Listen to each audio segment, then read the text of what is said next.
మీరు భార్య పిల్లలతో ఉండి ఒక 5 నిమిషములు చేసిందంతే. ఒకవైపున పరోక్ష జ్ఞానం, ఒకవైపున అపరోక్ష జ్ఞానం, తాసు పాసంగము లేకుండా ఉండాలన్నమాట.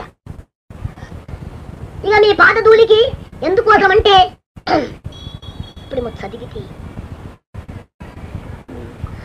మందార మకరంద మాధూర్యమున దేలు మధుబంబు బోవునే మదనములకు నిర్మల మందాగిని గీతి గలదూగు రాయంత తనునేత రంగినులకు లలిత రసాల పల్లవ గాది అయి సొకు కోయిల గేరునే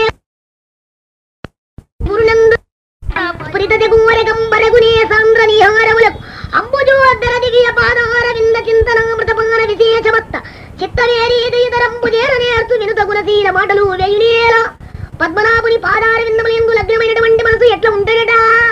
మందారం అంటే దాసన్న పువ్వు సూర్యోదయం కాంగే శుభములన్నీ వికసించినప్పుడు ఆ శుభముల యందు ఉండబడిన మకరందమును గ్రోలేతందుకు ధ్యేయమును మనసి నాదబ్రహ్మెందు ఆత్మను లయింపచేసి ఉంటాడట బిడ్డ.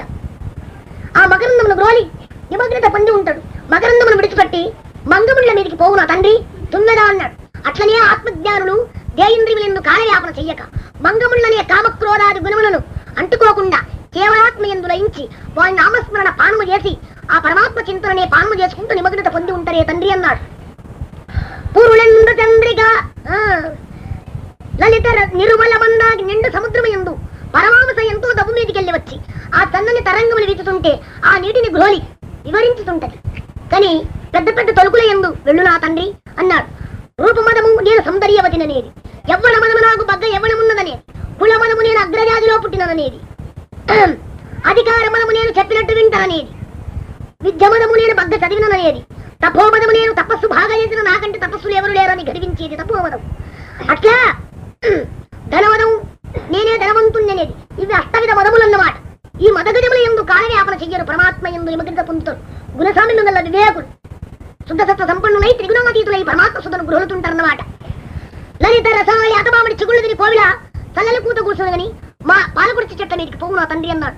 అట్లనే మనసు బుద్ధి చిత్తహంకారముల యందు కార్యవ్యాపన చెయ్యరే తండ్రి మహాత్ములు అన్నాడు. జయేంద్రియములను నిరోధిస్తారన్నమాట. పూర్ణంద చంద్రిక చకోర పక్షి పౌర్ణమి నాడి చంద్రబింబమును చూసేందుకు వేచి ఉంటదన్నమాట. కానీ కారు చీకటిని చూసి సహించది. అట్లనే ఆత్మజ్ఞానులైనటువంటి బ్రహ్మవేత్తలు కోటి సూర్యుల కాంతిని గాంచి ఆ హిరణ్య గర్భయందు నిమగ్నత పొంది ఆ పరమాత్మ సుధను గృహలుతుంటారన్నమాట. కానీ మనసు కొండలను చూసి సహించరు. అవునో కాదని సంశయాత్ములు కారు, నిశ్చయాత్ములైతారు. గుణసామ్యము గల వివేకులై కోటి సూర్యుల కాంతిని గాంచి మనసు కొండలు దాటి ఆ పరమాత్మ చింతన తల్లుతానై ఉండి రమించుతుంటారు బిడ్డ ఆత్మతో. పరమాత్మ దయాలు. ఇది పాపం అని తెలిస్తే అప్పటి